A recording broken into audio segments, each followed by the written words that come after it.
আমি আপনাদের কাছে আমি আসল পেতে আমার স্বামীর জন্য ভিক্ষা চাচ্ছি। আপনারা আমার স্বামীর একটু সাহায্য করেন। কিস্তিওয়ালারা তো সকাল বিকেল আমার বাড়ি আসছে, একদিকে রুগী, একদিকে কিস্তির যন্ত্রণা, একদিকে ঘরে চাউল নাই, কোনো খাদ্য নাই, এদিকে রুগী ছটফট করে ব্যথা যন্ত্রণায়। যে অন্তত সাহায্য করতে পারবেন না, অন্তত ভিডিওটি একটু শেয়ার করে অন্য মানুষের কাছে পৌঁছে যাক সেই চেষ্টাটা করবেন। আসসালামু আলাইকুম দর্শক, আমরা সবাই জানি মানুষ মানুষের জন্য, জীবন জীবনের জন্য।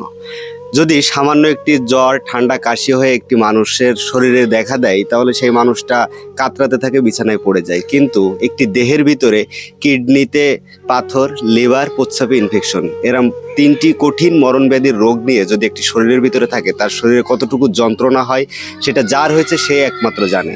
আর যদি পরিবেশটা এমন হয় যে আমার সংসারের কাজকাম করার জন্য, সংসার চালানোর জন্য কিস্তির টাকা তুলে গরু ছাগল লালন পালন করতো, যে সংসারটা একটু সচ্ছল চালানোর জন্য, কিন্তু হঠাৎ এই দুর্দশা সংসারে নেমে আসে, শরীরের উপরে এই রোগ বালা এগুলো চলে আসে, যার কারণে গরু ছাগল সব কিছু বিক্রি করে কিন্তু তার চিকিৎসা করা লাগে। এখন চিকিৎসা করতে করতে তার গরু ছাগল যা কিছু ছিল সব কিছু বিক্রি করে চিকিৎসা করা হয়ে গেছে। একদিকে কিস্তির যন্ত্রণা, কিস্তিওয়ালারা প্রতিদিন সকাল হলে বাড়িতে সে কিস্তির টাকা চাই। অন্যদিকে যে চিকিৎসা করাইতে হবে, এখন টেস্ট করাইতে হবে, সেই টাকাটা নেয়, ঘরে ঘরে চাল নাই, ডাল নাই, খাওয়ার কোনো বন্দোবস্ত নাই। তারপরেও গ্রামবাসী, পাড়া প্রতিবেশী যারা আছেন তারা সহযোগিতা করে যতটুকু চেষ্টা করছেন খাওয়া দাওয়ার ব্যবস্থা করে দিচ্ছেন এবং চিকিৎসার জন্য কিছু টাকা পয়সা তুলে তাকে কিছু টেস্ট করাইছেন। যশোর হাসপাতালে ভর্তি ছিল, এখন সেখান থেকেও চলে আসছে, যেহেতু ডাক্তার উন্নত চিকিৎসার জন্য তাকে বলেছে ঢাকা মেডিকেলে ভর্তি হওয়ার জন্য। তারপরেও তার কতটুকু উন্নতি হবে আমরা বলতে পারবো না। এখন আপনারা একটু শুনুন যে কতটুকু কষ্ট, কতটুকু রোগ নিয়ে এই মানুষটা শরীরের মধ্যে বহন করে বেড়াচ্ছে। আমাদের সেই রোগী কি বলছে, তার পরিবার কি বলছে এবং আমাদের প্রতিবেশীরা কি বলছে আপনাদেরকে জানাবো। এই ভিডিওতে আপনারা একটু দেখতে থাকুন। কি হয়েছে আপনার একটু বলেন তো। তো মেলা সমস্যা, কিডনির সমস্যা, দেখি লিভার, পেশাব, ভাইরাস, মেলা সমস্যা পেটের ভিতরে। আর ডাক্তার আমার কাছে যে ঢাকা মেডিকেল ভর্তি করতে, ভালো কিডনির ডাক্তার দেখে। তা ঢাকা মেডিকেলে ভর্তি থেকে টাকা পয়সা অনেকই করবো, ওখানে আমাদের কেউ নাই, ট্রিটমেন্ট হবো কমতে। আর এখানে ভর্তি হতে গেলে গছে এখানে মেলা টাকার দরকার, ওই জন্য আমাদের পাঠাচ্ছে সরকারি হাসপাতালে ঢাকা মেডিকেল। ওখানে তো কেউ নেই, ওখানে আরও দেখবে গিয়ে আমার টাকা পয়সা নেই, কীভাবে ট্রিটমেন্ট হবো ওখানে। শরীরের রোগের কি যন্ত্রণা? শরীরের রোগ, ভাত দুটো খেলে ফলে ও যন্ত্রণা হয়, পেট ফেপে যায়, মুখে খাওয়ার কোনো রিচি আমার নেই। আমার এই সমস্ত হাত পা শরীরের ভিতরে এমন এক জায়গায় একটা ফুলে গেছে প্রসঙ্গে, ওর জ্বালা যন্ত্রণা কামড়ানো আমি সহ্য করতে পারছি না। ডাক্তারে কইলো কিডনির সমস্যা হলে এই হাত পা ফুলে। তো ওষুধ কোন রকম এই স্লিপ লিখে দিয়েছে, ওষুধ খাচ্ছি, তা হচ্ছে না, কাজ হচ্ছে না। আপনাদের কি সুযোগ সুবিধা, কি সুবিধা অসুবিধা আমাদের একটু বলেন। এখন আমাদের এই বাড়িওয়ালায় তো কাজ করে সংসার চালাইতো, কিস্তি তুলে গরু বাছুর কিনলাম, তাও বেশি কিনে ওর পিছনে খরচ করেছি, আর কিস্তিও তো শোধ হয়নি।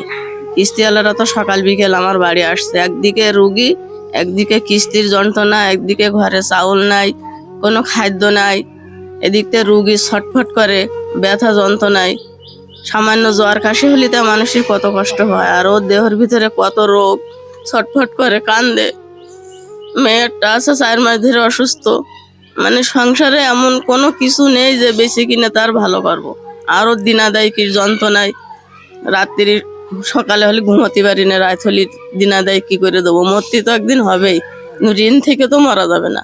কারণ আপনাদের কাছে আমি একটু সাহায্য চাচ্ছি, আমার স্বামী যেন ঋণ নিয়ে কবরে না যায়। আপনারা একটু আমাদের সাহায্য করেন। 1 টাকা ঋণ থাকতে তো মানুষ কবরে যেতে চায় না। আমি আপনাদের কাছে আমি আসল পেতে আমার স্বামীর জন্য ভিক্ষা চাচ্ছি, আপনারা আমার স্বামীর একটু সাহায্য করেন।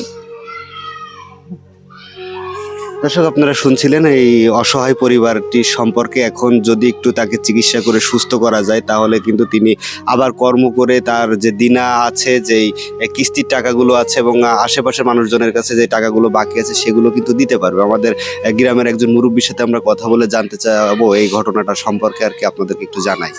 আচ্ছা, আসসালামু আলাইকুম। ওয়ালাইকুম আসসালাম। এখানে আসলে ওনাদের যে সমস্যাটা এখন কিভাবে কি সমাধান হতে পারে? ওদের সমস্যা হতে পারে কি, বিষয়টা হচ্ছে আমরা তো পাড়া প্রতিবেশীর থেকেও টাকা তুলেছি, নিজেরাও দিয়েছি, কিন্তু তো অনেক টাকার প্রয়োজন, তাই না?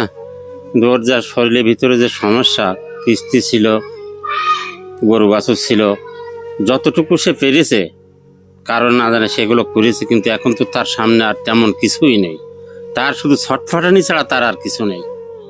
কিন্তু আমি এটা আপনাদের কাছে বলছি, আপনারা যদি একটু কিছু সাহায্য করেন তাহলে মনে হয় একটু উপকৃত হবে, ভালোই। আমরা যথেষ্ট চেষ্টা করেছি গ্রাম থেকে, গ্রামের টাকা কত দূর হয়, যে যা পারেছে দিয়েছে, তাই না? আমি বলছি যে আপনারা একটু যদি দেশবাসীর কাছে বলছি যে কেউ যদি একটু সাহায্য সেরকম করেন তাহলে অন্তত এই রুগীর পক্ষে অনেকটা একটু সুবিধা হবে। দর্শক, আপনারা শুনছিলেন সবার কাছ থেকে এই ঘটনাটি। তো আমি একটা অনুরোধ আপনাদের কাছে করব, টাকা থাকলেই সবাই সাহায্য করতে পারে না, আবার মন থাকলে টাকা না থাকলেও সে সহযোগিতা করতে পারে।